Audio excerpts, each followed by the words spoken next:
Monday's Copa America action sees Bolivia playing Panama in Group C, which concludes at 8 o'clock p.m. Eastern Time on July 1st. And in this group, we see Uruguay leading it with 6 points, followed by the USA with 3, Panama with 3, and Bolivia at the bottom with 0. Bolivia have been battered in this tournament so far. They sit fourth with 0 points. Panama still very much alive to qualify. They're tied with USA with 3 points. And USA are facing Uruguay on match day 3 as well, in a game where they might not get the win, might not even get any points at all. So Panama know they're very much alive. For Bolivia so far, match day 1, it was a 2-0 loss to USA. Match day 2, 5-0 loss to Uruguay.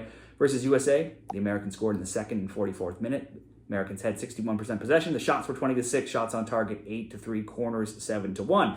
Bolivia's game against Uruguay scored in the 8th minute, the 21st minute, the 77th, the 81st, and the 89th in that 5-0 rout. Uruguay had 60% possession. Shots were 18-4, shots on target 9-1, the corners 4-3. Now, despite being 0-2 and outscored 7-0, if anything, I would say those score lines have been flattering to Bolivia, as they could have easily been outscored by more goals in both of those games. For Panama, match day 1, it was a 3-1 loss to Uruguay. That game was close, though. It was 1-0 Uruguay until late. Uruguay scoring in the 85th and 91st. Panama scoring late in the 94th minute. Still, they were outshot 20-10 and 7-3 in shots on target. Match day 2 was a 2-1 win over USA in a wild game. Timothy Weah for the USA ridiculously punched a player in the head in the 18th minute. Was red carded, but it was the USA actually who scored the first goal, down a man 4 minutes later in the 22nd. Balogun, his second of the tournament. That lead didn't last, with Panama scoring a few minutes later in the 26th, and it stayed that way until late. USA still trying to press, still trying to win. Panama striking again in the 83rd minute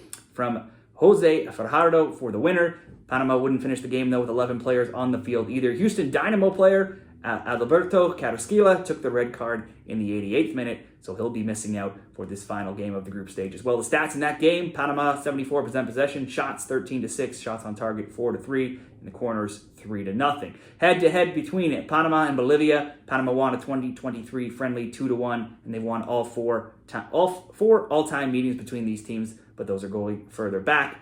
Bets in this game. There's 3 games in a row now where Bolivia have conceded within 10 minutes, twice within 5 minutes if we look just back earlier, including the tournament games and one prior. Overall, in all matches going back across different competitions, they have just 3 wins in their last 24 games. They've conceded a goal in 21 of 24. They've given up multiple goals in 15 of 24, and they've been shut out 14 times in their last 24 games. Panama overall 13-2-5 in their last 20 games, but they have just 3 wins in 7.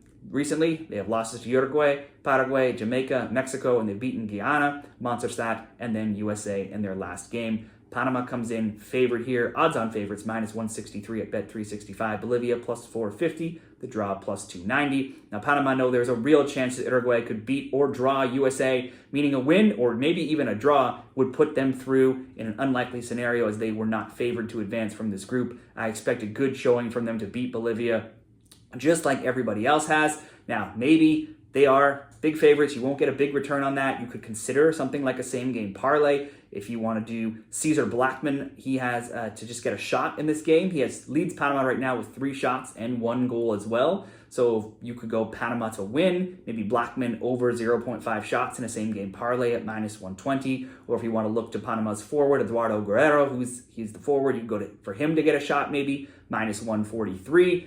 Panama to win, chop around a little bit, save a few cents at Caesars, -155, or probably the best value would be Panama -1 on the spread. So if they win by 1, you get the push. If they win by 2, you get the win, and you get a little bit of plus money there. I don't really want to bet hoping to get a tie or a push, though. I'm fine with just hoping for -155, Panama win at Caesars here, pick up a little bit of money. I think they're going to win. Bolivia has looked terrible in this tournament, so let's go Panama to win this game. What are your picks for Monday's Copa American action? Share them down there in the comments. And if you're shopping for the best sports betting odds and new customer promotions, be sure to help out the channel. Use my link, signupexpert.com/shredthespread. You can see all kinds of bonuses for all of the different sports books located in your region. Check it out, and good luck with all your bets.